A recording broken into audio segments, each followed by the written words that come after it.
Dr. Flávio Martins, de coração lhe parabenizamos pela brilhante palestra aqui proferida, de ensino profundo, uma palestra às vezes descontraída, às vezes profunda, mas que nos emocionou a todos, nos cativou a todos e nos uniu num tema tão importante que nos vai fazer refletir de agora em diante como pensar o direito, como pensar a Constituição. Muito obrigado, de verdade.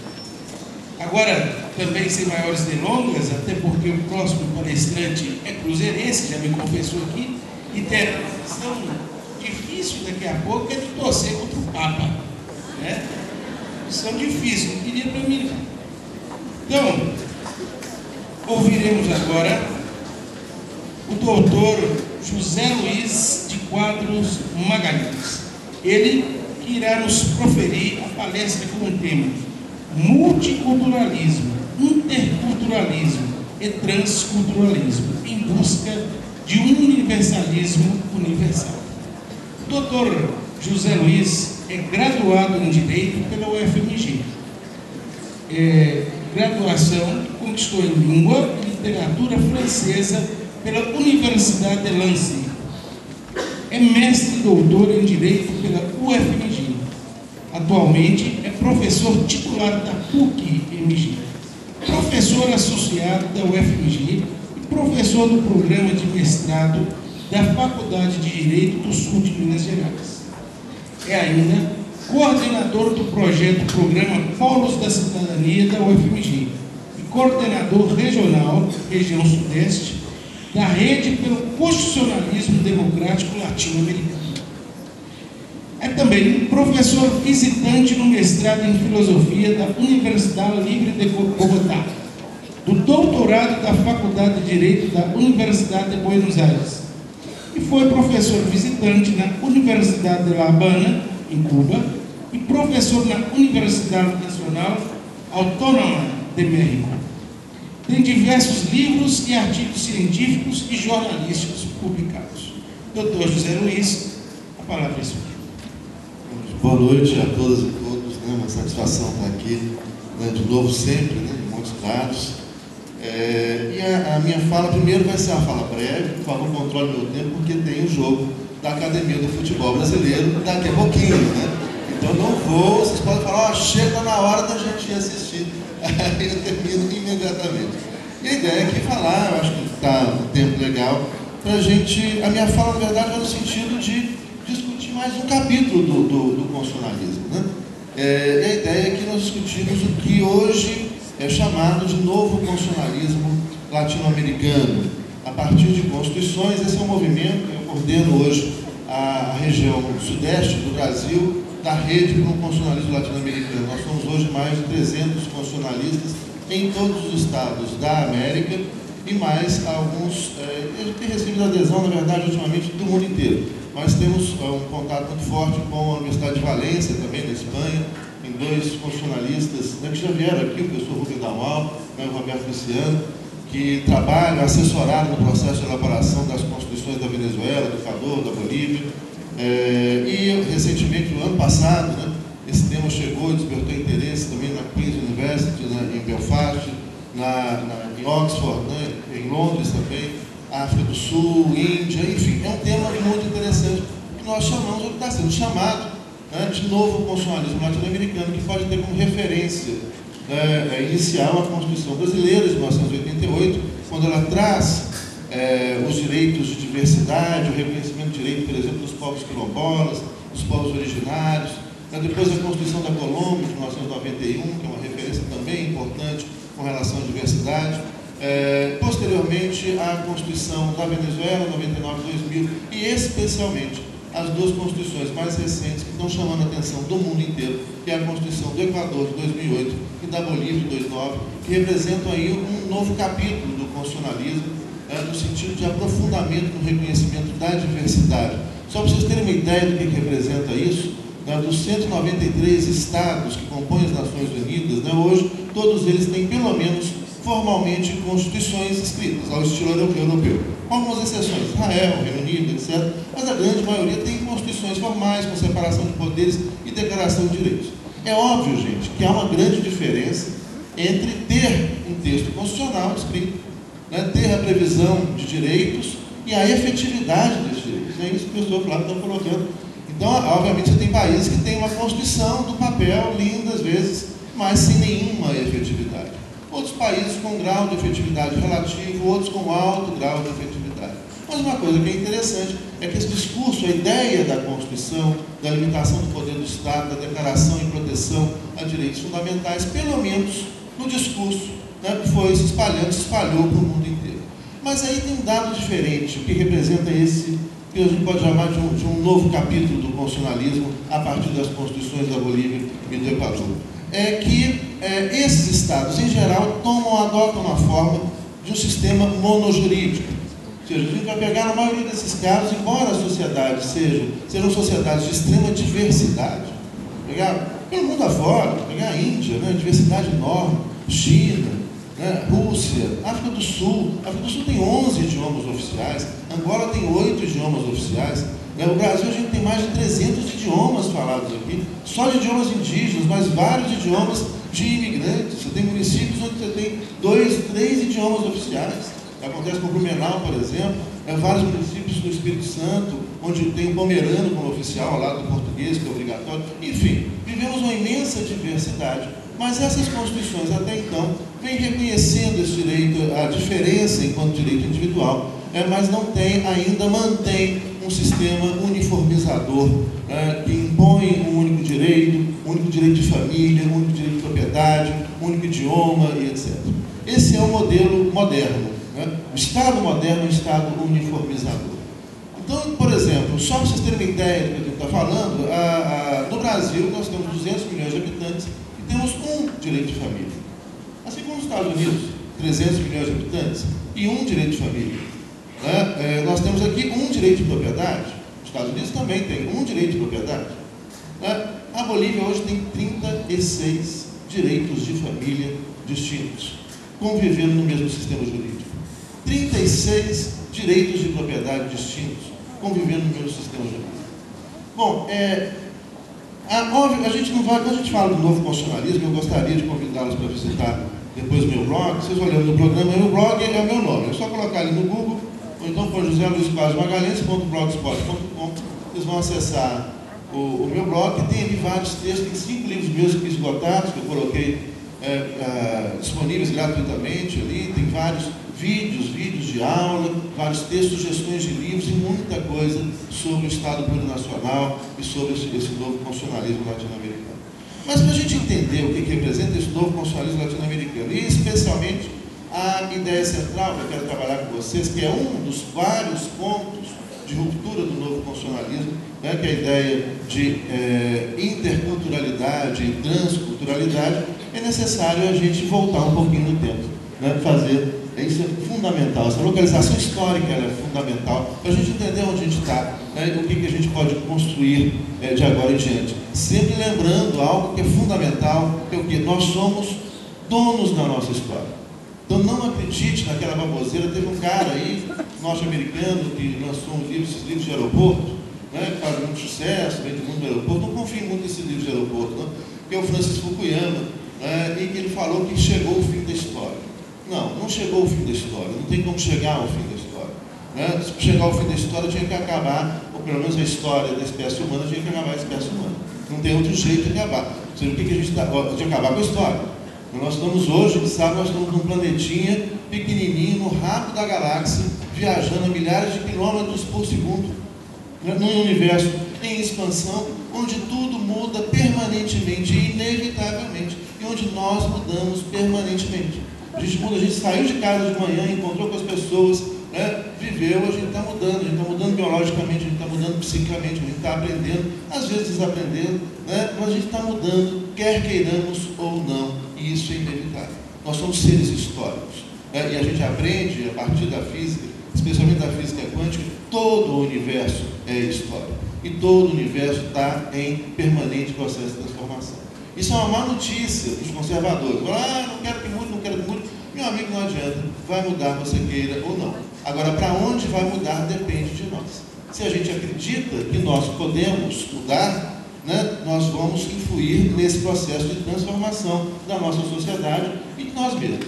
Se a gente acha que não tem como mudar, os outros vão mudar para a gente, né, e a gente vai ficar assistindo. Portanto, essa consciência histórica, né, ela é muito importante. E voltar à história para a gente tomar uma referência do que a gente chama, portanto, de Estado moderno, direito moderno. E uma data referencial, uma data simbólica para isso, é a data de 1492. Não vou ficar muito tempo nessa parte, não, mas apenas uma notícia importante. O que acontece em 1492 que marca o início dessa modernidade a qual nós vivemos até hoje? Veja bem, nós estamos mergulhados na modernidade até o topo da cabeça. 1492 começa a invasão da América. E aqui, então, só no século XVI foram 20 bilhões de pessoas assassinadas pelos invasores europeus. Espanhóis, portugueses, ingleses, franceses, holandeses vão chegando aqui e vão matando e destruindo o que encontram pelo caminho. Ainda nesse 1492 você tem um outro fato importante, que é a expulsão do outro diferente da Península Ibérica. E a partir daí que se constituem os dois primeiros estados modernos, Portugal e Espanha. A expulsão do muçulmano, depois a expulsão dos judeus. Aí, em 1492, cai ao reino de Granada, no sul da Espanha, que é uma referência aí para a expulsão dos muçulmanos e dos mouros, né, dos muçulmanos. E depois começa a expulsão dos judeus a partir de 1492. A partir não, mas é como uma referência importante. Isso é uma referência simbólica. E tem um terceiro fato de 1492 que é muito interessante, que é o momento onde é criado a primeira gramática normativa da história. Então, nesse momento, o Estado espanhol, que é a gramática castelhana, nesse momento o Estado espanhol toma para si o idioma castelhano e vai dizer como é que as pessoas devem falar, como é que as pessoas devem escrever, como é que as pessoas devem pensar. O idioma, né, a língua que a gente fala, é uma construção dinâmica da sociedade. O idioma português, né, o português falado no Brasil, ele tem uma diversidade, tem uma variedade impressionante. Por exemplo, o que hoje se reconhece, né, nos cursos de português, por exemplo, de falar variações ou variações regionais da linguagem culta. Isso é riqueza do idioma e não erro. Eu lembro outro dia eu estava numa mesa com alguns amigos professores de Brasília e a gente estava comentando futebol, falando de futebol. E eu falei, chegou o fulano, driblou 1, driblou 2, driblou 3 e marcou o gol. Aí os outros, tinham 3 professores de Brasília, olharam para mim e falaram, mas professor, o senhor doutor, falando de driblou 1, driblou 2, eu falei, lógico, essa é a diferença do Cruzeiro para os times de Brasília. Porque a gente dribla, é rápido e marca o gol. Vocês vão driblar 1, driblar 2, tropeça na língua e por isso vocês não marcam gol. Isso hoje em dia é chamado de variações regionais da linguagem culta. Por quê? Porque o idioma nos pertence. Mas o Estado, lá naquela época, chega e fala, não, o idioma me pertence.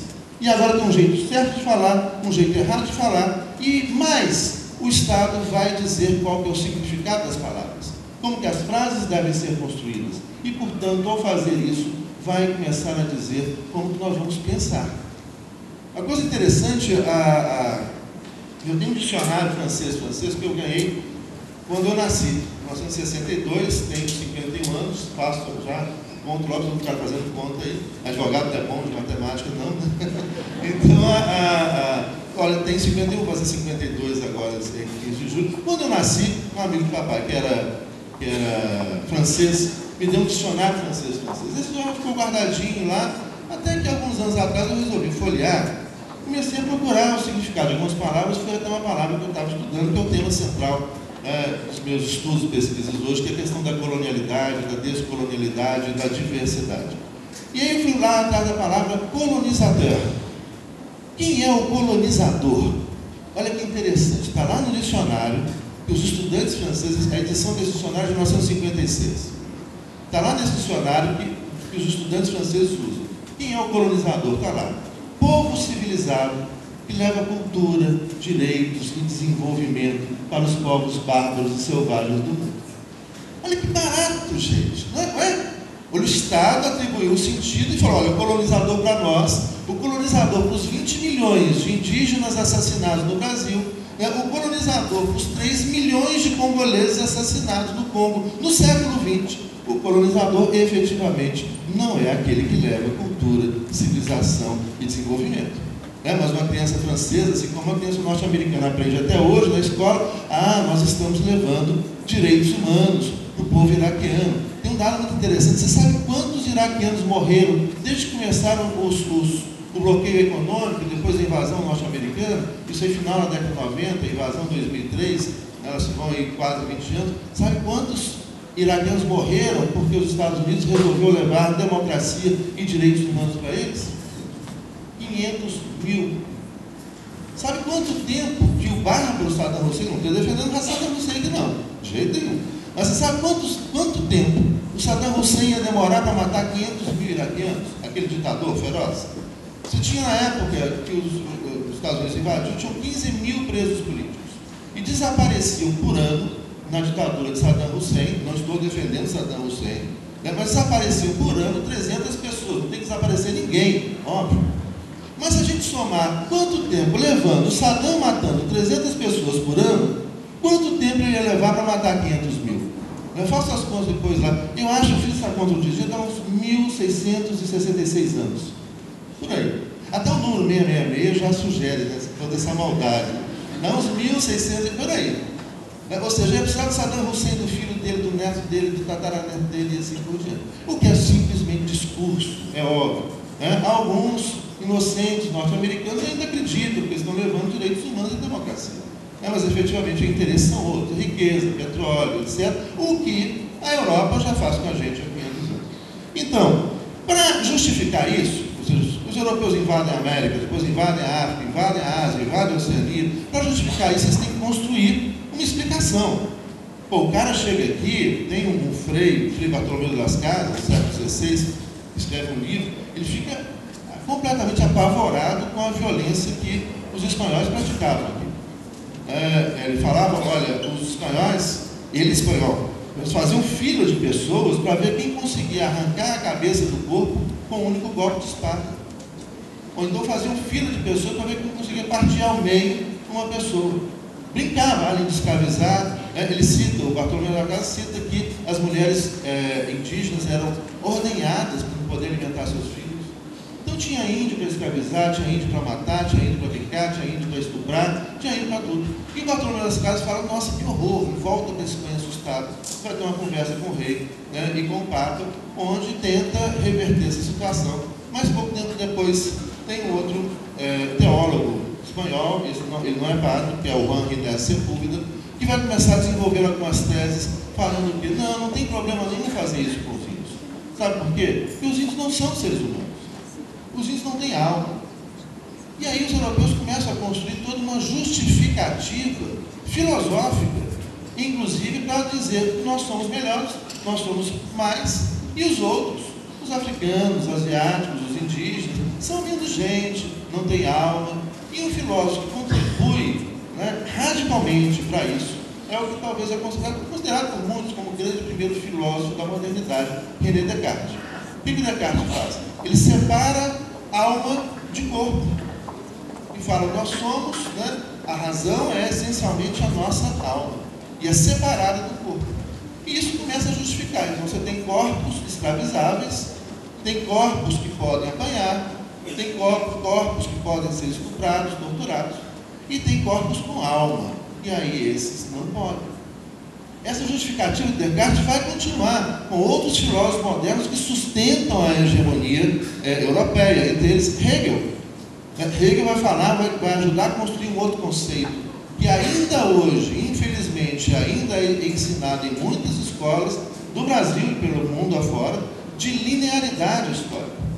Sabe o que significa isso? A linearidade histórica significa que as diversas civilizações do mundo, pensar que quando os europeus começam a invadir, eles vão encontrar mais de 3.000 civilizações.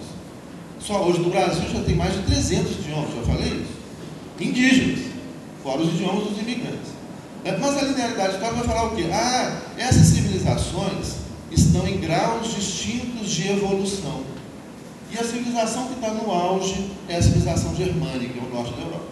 E as outras estão em graus inferiores. eles já começam, inclusive, nesse momento, a fazer uma discriminação entre eles. Olha, o norte da Europa é melhor do que o sul, e aí começa a afastar Portugal e Espanha, ou a Europa Ocidental é melhor do que a Europa Oriental. Primeiro vem o norte da Europa, depois vem o sul da Europa, depois vem a Europa Oriental, depois vem os chineses, né, depois vai vindo o resto, né, cada um mais atrasado que o outro. E aí você tem uma perspectiva muito interessante que também ajuda a gente a entender essa modernidade, que vem até hoje. E que nós todos tivemos a nossa alma colonizada. Vou discutir um pouquinho mais adiante isso. Né? Mas dessa ideia, portanto, que decorre disso de uma lógica binária subalterna. Ou seja, se eu penso que a história é linear e que se as civilizações estão em graus distintos de evolução, né? Logo o outro, que não sou eu, o civilizado, lógico, logo o outro é sempre menos do que eu. Então, se o outro é uma ameaça para mim, eu mato, e assim eles mataram milhões. Ou se eu sou bonzinho com o outro, se eu tenho uma perspectiva positiva para esse outro, mas esse outro é menos do que eu, o que eu vou querer fazer com ele? Eu quero transformá-lo no que eu sou. Então, se eu não mato o corpo, eu mato a alma do outro, ao transformar o outro no que eu sou. Eu falo, não, o outro é sempre menos. E se positivamente eu vejo o outro, pensem bem, depois assim, para um pouquinho e pensar, pense como é que a gente vê os índios. Índios esses que são uma invenção europeia. Tem índios. Né? Tem um habitante originário dessas terras aqui, Quechua, no Equador, falou, olha, me transformaram em índio e vou lutar como índio, mas eu sou Quechua. E o outro é Amará, o outro é Mapuche, o outro é Guarani, o outro é Basco, o outro é Catalão, né? O outro e assim. Mas uma coisa que é interessante, diferente, na Europa, né, bascos, catalães, galegos, escoceses, galeses, irlandeses, ingleses, são grupos étnicos. Aqui são tribos, que faz parte de toda essa lógica de subalternização. Aquilo que não segue o padrão daqueles que conquistaram o mundo inteiro passa a ser inferiorizado. Bom, e aí vai surgir, a partir dessa lógica, linearidade, pensamento binário, ou seja, o outro é sempre menos do que eu, né? Vai surgir a lógica de um universalismo europeu. E a gente chega, então, na questão central que eu quero conversar com vocês. O que seria esse universalismo europeu? Tem um livro muito interessante de um autor chamado Immanuel Wallenstein. Esse livro é fácil vocês encontrarem aqui, vocês compram hoje na internet, né? Com Google, vocês acham tudo, compram, tudo fácil. Às vezes tem PDF para baixar também, o livro chama O Universalismo Europeu. Immanuel Wallenstein, editora Boitempo. Basta colocar O Universalismo Europeu, não precisa botar Immanuel Wallenstein, entendeu? O Universalismo Europeu, editora Boitempo, vocês vão encontrar. Vale a pena ler. É um livro pequeno, uma leitura agradável, não é aquela leitura chata, né? Das leituras que a gente desiste no meio, não. É um livro muito legal, muito agradável. Ele vai trabalhar isso, vai trabalhar essa ideia desse falso universalismo. Ou seja, esses caras que dominam, que dominaram esses últimos 500 anos, que agora estão em crise radical, né, eles vão construir toda essa justificativa e vão impor para nós o pensamento deles. Falar, olha, a filosofia tem que ter uma brincadeira que eu sempre faço, já até fiz, trabalhando um tema semelhante, não esse tema especificamente em um outro encontro aqui, né, mas quando eu falo diversidade, tudo, eu sempre faço essa brincadeira. Não vou fazer agora não, porque tem um cruzeiro daqui a pouco, mas vou pedir que vocês pensem depois vocês me contam. Pensem no primeiro nome do filósofo que vier à cabeça de vocês. Pensa rápido. Pensaram? Pronto. Quando eu faço essa brincadeira, invariavelmente, olha que eu já fiz com vários públicos diferentes, em vários lugares distintos. Um dia eu fazer uma palestra no curso de teologia, né, dos jesuítas, fiz essa pergunta. A resposta, invariavelmente, é muito semelhante. Você vai ter aí, de hoje eu peço para falar os 10 primeiros nomes. Desses 10 primeiros nomes, os 10 são europeus. De vez em quando, não é? De vez em quando, alguém saca a brincadeira e aí solta um nome não europeu. Confúcio. Mas é até difícil de lembrar, né? Aí vai. Os 10 europeus. Quando aparece mulher, é Hannah Arendt ou Simone de Beauvoir. É só. Outro dia, desses livros de aeroporto, eu comprei esse livro. Vou mostrar, mas eu sempre esqueço de mostrar. No livro estava assim, 100 filósofos que mudaram a humanidade. 100 europeus, 99 homens e a Simone de Beauvoir. Então, essa pesquisa, como eu faço sempre essa pergunta, eu vou chegando já a eu vou tirando algumas conclusões. Né? Essa parte é brincadeira, tá, gente? Essa parte é brincadeira, atenção, essa parte é brincadeira. Vou chegando às conclusões. Primeiro, mulher raramente pensa. Mulher não filosofa. Né? Europeu é que pensa. Mesmo assim, quem é que pensa mais? Quando eu faço essa pergunta, aparecem uns 4 ou 5 alemães, uns 3 ou 4 gregos. Mas os gregos que aparecem, Aristóteles, Sócrates, Platão, são de 2000 anos atrás. O que diz, os gregos já pensaram, não pensam mais. Hoje quem pensa são os alemães, que aí são do século XIX, XX e XXI. Aparece o Haber, o Schopenhauer, o Nietzsche, o Marx, o Kant, o Hegel. E aí a gente fala fácil, né? Fala, filósofo alemão, vai sair fácil. Então, outra conclusão importante. Os alemães pensam, os gregos pensaram, e nós, então, não pensamos. Né? Pensar, isso é a grande frustração que eu tenho, é não ter um nome, por exemplo, Friedrich. Nossa, eu ia vender muito mais livro. Mas José não pensa. José, Atahualpa, Severino, quem pensa? A gente não pensa, não. Mas se eu fosse o Friedrich, olha que chique. Hoje vocês vão ouvir a palestra do professor Friedrich. Não. Ia ter gente em pé ali. Mas é sério, fala, vem, se traz o Friedrich. Vai ter gente em pé, lotado, telão lá fora. Mas José, mas o auditório está ótimo, até com José, né? tá legal. Mas então, e vem um outro cara que vai falar, olha onde esses caras vão chegando. Heidegger. Heidegger é um filósofo muito importante. E veja bem, aqui um recado importante. O que eu estou falando aqui, ou o que eu estou chamando a atenção de vocês, é que de repente, só uma forma de pensar, ou uma epistemologia, foi exportada para todo mundo. Eu não estou falando que a gente tem que abandonar o pensamento dessas pessoas. Tem coisas muito importantes. O que eu estou falando é que existe muita coisa que foi ocultada e que a gente desconsidera. E como que a gente se desconsidera, como que nós, né, mesmo dentro dessa mentalidade colonial, né, vamos pensar que nós somos menos, ou que nós não temos capacidade de filosofar, de construir nossa forma de conhecer as nossas epistemologias. É disso que eu estou falando. É que existem milhares de formas de ver o mundo, de conhecer o mundo. Milhares, talvez seja, mas centenas, sim, milhares. São milhares de civilizações. Portanto, milhares formas de sentir, compreender, entender o mundo. São várias as filosofias, são várias as epistemologias que seriam importantes a gente conhecer, inclusive as nossas. Essas, né, ou a deles, é muito importante também. A gente tem muito que aprender também com esses pensadores modernos, né, europeus. Mas não é só isso. E tem muita coisa. E o nosso, a gente desconsidera. E aí, então, vem uma perspectiva que é muito interessante, que é a perspectiva que traz esse novo funcionalismo, quando fala que no lugar da linearidade histórica, a gente tem que desenvolver uma perspectiva de complementaridade. O que seria essa perspectiva de complementaridade? Isso é muito bonito. Você pensar no outro, quando eu vejo uma perspectiva de complementaridade, eu vou dizer que as várias formas de perceber o mundo, as várias formas de entender o mundo, as várias filosofias, as várias epistemologias, elas são complementares. Por quê? Porque o que um vê, o outro não vê. Então, o que um tem, só ele tem. O outro não tem. Mas o outro tem algo que esse aqui não tem. E cada um dos outros vai ter algo que cada um dos outros não tem. Vocês perceberam a dimensão disso?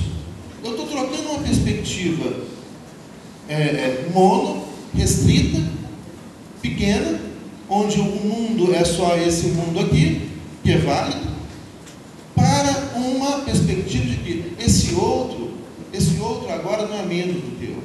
Esse outro não é inferior, esse outro não é uma ameaça, mas o outro é aquele que tem algo que eu não tenho. E eu tenho algo que ele também não tem. E logo nós podemos aprender um com o outro. E são vários os outros que foram ocultados, que foram proibidos. Eu li agora, esse fim de semana, um livro muito interessante, que vai mostrar, por exemplo, que René Descartes que aparece como o primeiro filósofo da modernidade, ele vai se inspirar em toda a escola portuguesa. Você tinha vários filósofos portugueses do século XVI que escreveram antes o que Descartes vai escrever depois e que aprendeu com eles, porque frequentou uma das primeiras universidades do mundo, né, que é a Universidade de Coimbra, a Universidade de Salamanca, as universidades da Península Ibérica. Só que com a subalternização a gente vai falar, não. Quem é que pensa? Europa do Norte. Começa na França e Alemanha. Aí vem outro cara, o Heidegger. Ele estava falando do Heidegger. Heidegger é século XX, né? Heidegger, ele era simpatizante nazista, foi reitor no período que Hitler governava, né, a Alemanha, e ele vai no discurso posto como reitor, ele vai fazer um discurso nazista. Heidegger, óbvio, tem contribuições muito interessantes na filosofia dele, mas tem também coisas que a gente precisa perceber.